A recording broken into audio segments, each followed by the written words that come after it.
Le décès d'un enfant est une tragédie pour les parents et il est souvent difficile de l'accepter. On peut citer par ailleurs l'histoire de cette fillette de 11 ans retrouvée morte dans sa baignoire. Mais cette fois-ci, l'histoire tragique concerne un petit garçon. En effet, la mort a frappé mystérieusement un enfant nommé Liam. Ce garçon âgé seulement de 11 ans a rendu l'âme durant son sommeil. Une perte dévastatrice pour sa mère. Kimberly Shepard était loin de se douter que le 23 mars était une date qui allait la marquer à vie. En voulant réveiller son fils pour aller à l'école, comme à l'accoutumée, la maman a trouvé Liam, son fils unique, inerte, gisant sur son lit. Cette perte a anéanti la maman Kimberly. Son fils était, selon ses dires, la raison pour laquelle elle se réveillait tous les jours. La disparition de Liam a pris tout le monde au dépourvu.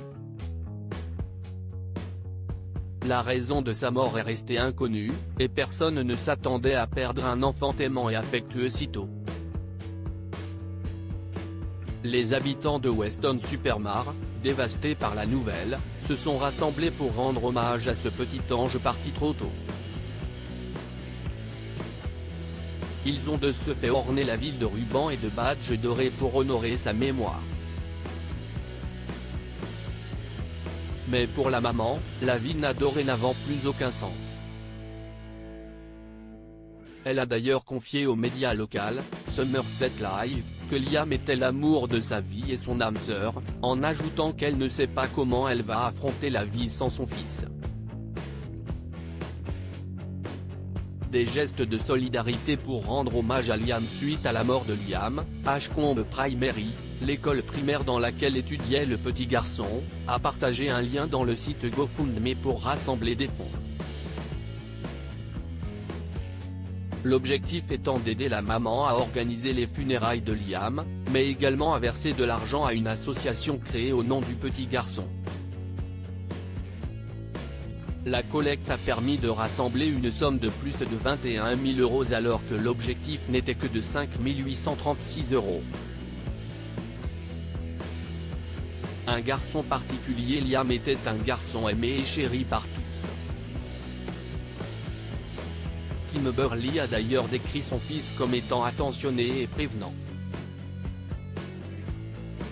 En effet, il était impliqué dans le bénévolat et dans la vie associative malgré son jeune âge.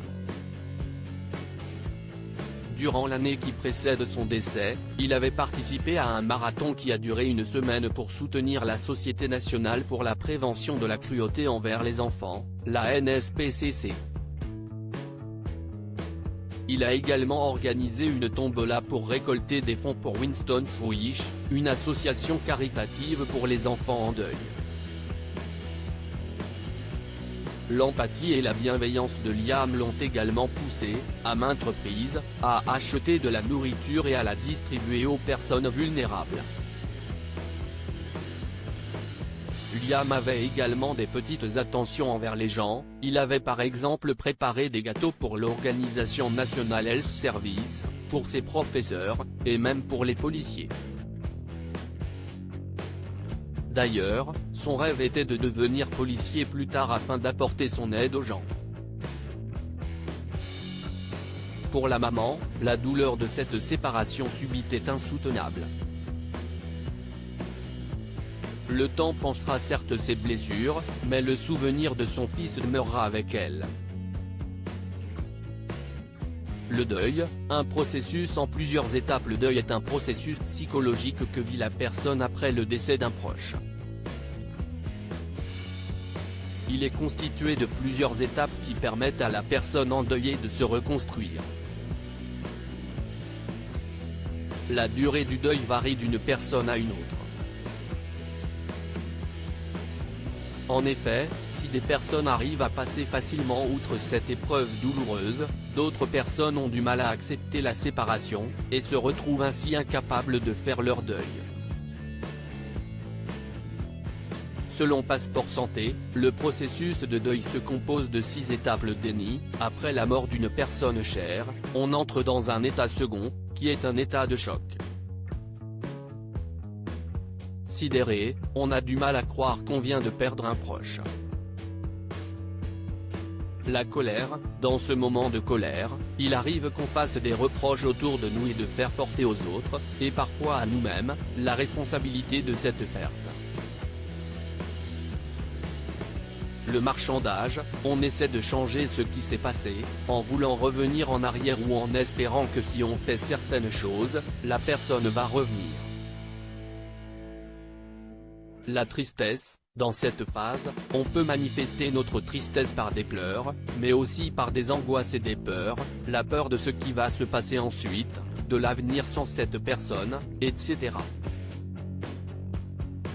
La résignation: on prend complètement conscience de ce qui se passe et on arrête de lutter pour se préparer à la dernière étape qui est l'acceptation.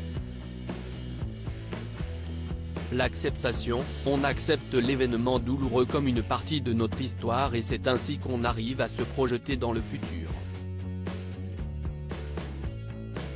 Se reconstruire après le décès d'un proche demande beaucoup de résilience. C'est d'ailleurs cette capacité à surmonter les chocs qui aide la personne endeuillée à passer outre cette épreuve et à reprendre le cours normal de sa vie.